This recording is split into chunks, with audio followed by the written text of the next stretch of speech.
NBA playoff na gyud, no? Nagsugod na ang NBA playoff and nakita nato nga nakaduwa na ang tanan nga mga team sa playoff. Nakaduwa na sila all their first game and atong nakita no nga ang mga first seeded teams ang Milwaukee Bucks sa East and ang Lakers sa Western Conference napildi sa last seeded team sa ilang conference. So kita na to nga exciting kay ni nga first round no sa NBA playoff. Now this video I would like to give my predictions kinsay makadaog sa mga match-up sa first round sa NBA playoff. Magsugod ta sa Miami Heat versus Indiana Pacers. Now both of these teams are well coached. Pero makita nato no nga medyo naay lamang gamay ang Miami mo na I would pick Miami Heat to win in this series siguro 6 games no mainly because kaning Pacers doon na sila ay mga maayong players si Oladipo and TJ Warren no mga maayong players offensive and defensive player but kanis Oladipo manggod gikan ni siya injury na ACL ni siya last year. So the whole regular season wa jud ni siya kaduwa no.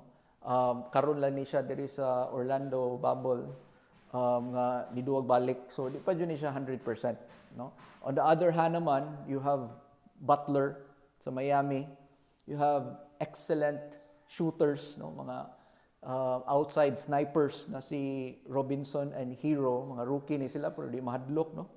Og nasa sila sentro nga si Adebayo no so a very strong very tough center but also very mobile no di lang siya lig-on mobile pag yun siya no so medyo na siya lamang with the Pacers so mo na I would choose the Pacers to win in 6 games. Now another matchup sa East is the Boston Celtics and the Sixers. No, may bawaan na to nga kaning Sixers player na si Ben Simmons na injured. So ang nabili na lang sa ilaharon nga superstar kani si Joel Embiid which is a low post center. No, one of the best if not the best right now, the best center in the NBA, no? Kompleto ni siya, na back to the basket game, dunay perimeter, mo itsyag 3 points, can pass, can dribble a bit. So naa ni siya tanan, but siya ram gud usa. No? On the other hand, ang Boston naman, they have like 4 players that can average 20 points. No? 20 points a game. No? So you're talking about Jason Tatum, Jalen Brown, Kemba Walker, Gordon Hayward. Although wa sila sentro gyud nga maka-stop one-on-one ni Joel Embiid, but they can, as nakita na to sa first game, they can play defense as a team. And because wala jud kayo maayo nga mga outside shooters ang Sixers this year, medyo inig ka double team, triple team sa Boston sa kang Embiid, medyo wala na ilang option. Kung iya man siyang ihatag sa gawas, di man sad makashot. So what can you do? Unless of course si Tobias Harris mo pick up ang game, probably they can extend this series, but if not siguro 5 games 5-6 games no human na ni because this is just too much ang Boston karon ang ilang firepower is just too much. And next is the Raptors and the Nets.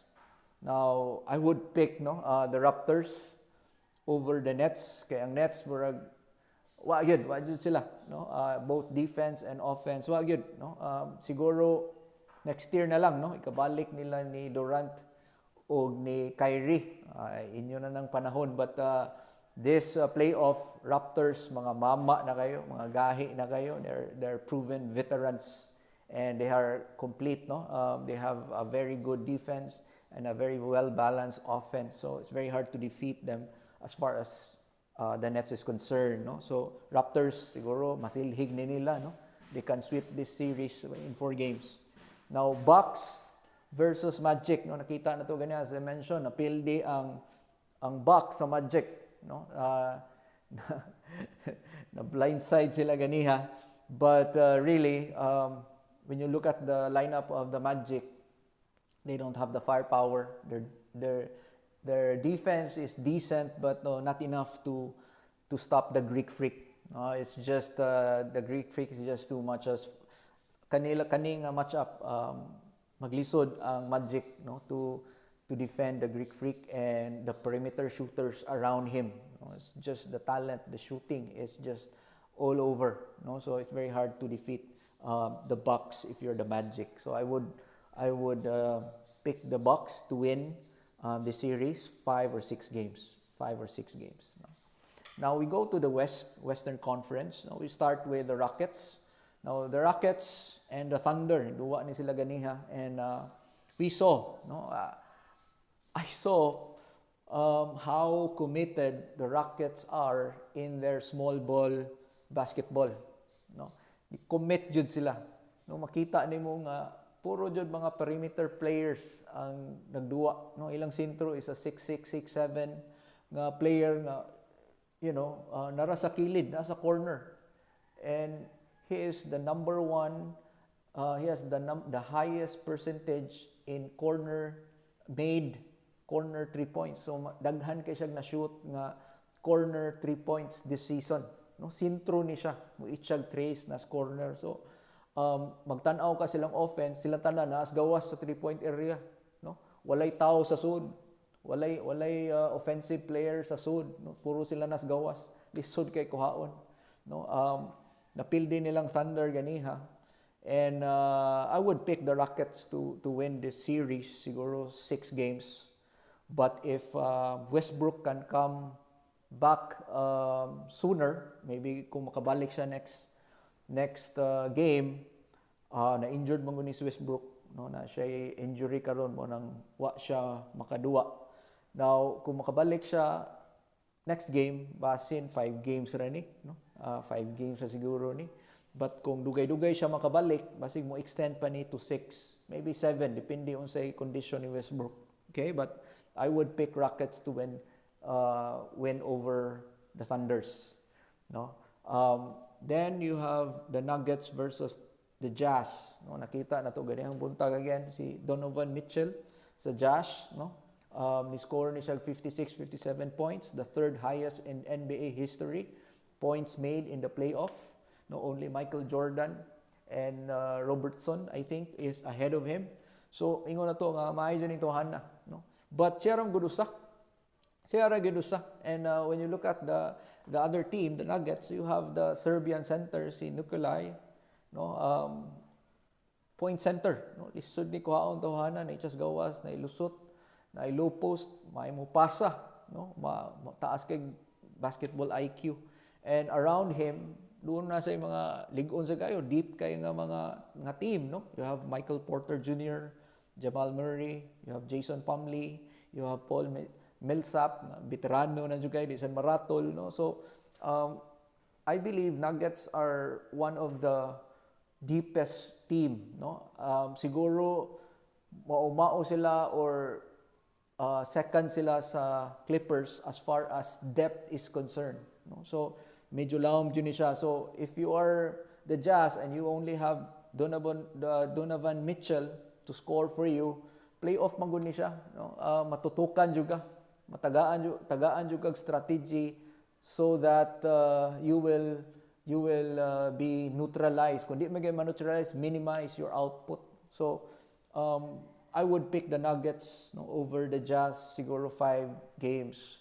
Kung makakita tag backup, kung nakita tag mga supporting cast sa Jazz, basin 6 or 7 games. But kung inani ang sitwasyon nga si Donovan Mitchell ray mo score og dako, siguro in 5 games, no. Bisag kung saan no paningkamot tawo ra mo ka, no, makapoy manggod ka nya ang kontra nimo daghan kayong laing-laing player ang mo dipinsa nimo, kapuyon ba jud ka mabunog.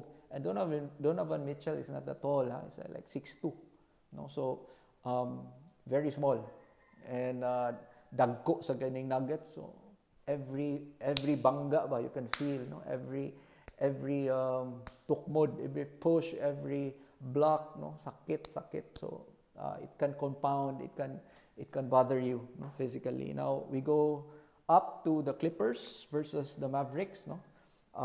Naman nga paborito na ko ng Clippers, so I choose or I pick Clippers to win the series siguro in 6 games, no. 6 games. I would believe na they can win against the Mavericks in 6 games. Now, Mavericks mga mayo, no? Naa si Porzingis and Luka Don, but mga bata pa mga good, no? On the other side, ang Clippers, mga gahi na sa jud kayo, no? Gahi na jud kayo, and they play very physical. No? Very physical, no? Nakita nato sa first game, physical kay mga tawhana niya. Kung physical ka ba, it can really like tire you down. Again, maayo si Luka Don, but na-injured ba yung ankle? I don't know unsay status niya karon, but lain-laing tao ipuli-puli nimo, no.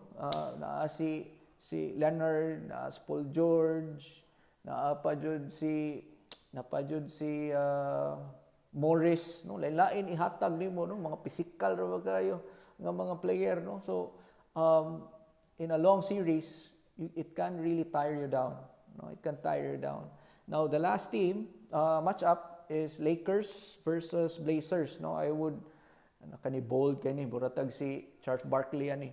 Charles Barkley, grabe sa to, masweep ko no ang Lakers sa Blazers. For me, I would choose the Blazers in 6 games, no, in 6 games. Now, ang Lakers bang good? League on sila, but ang ilang league on naman good si LeBron James. Ang ilang outside shooter, they're last as far as outside shooting is concerned, especially 3 points. Hinay gyud kay sila, no? And kaning nga team, ang ilang perimeter defenders very weak, no? Ang ilang defense against 3-point shooters is very very weak, no? Nya makita na to ang Blazers mao gud na ilang strength ang 3-point shooting.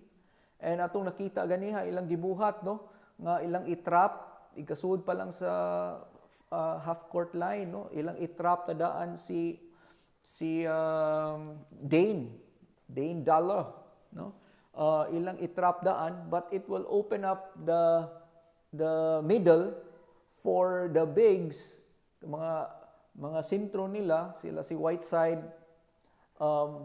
si Nurkic, mo drive, no, mo cut sa tunga-tunga, dunk dito.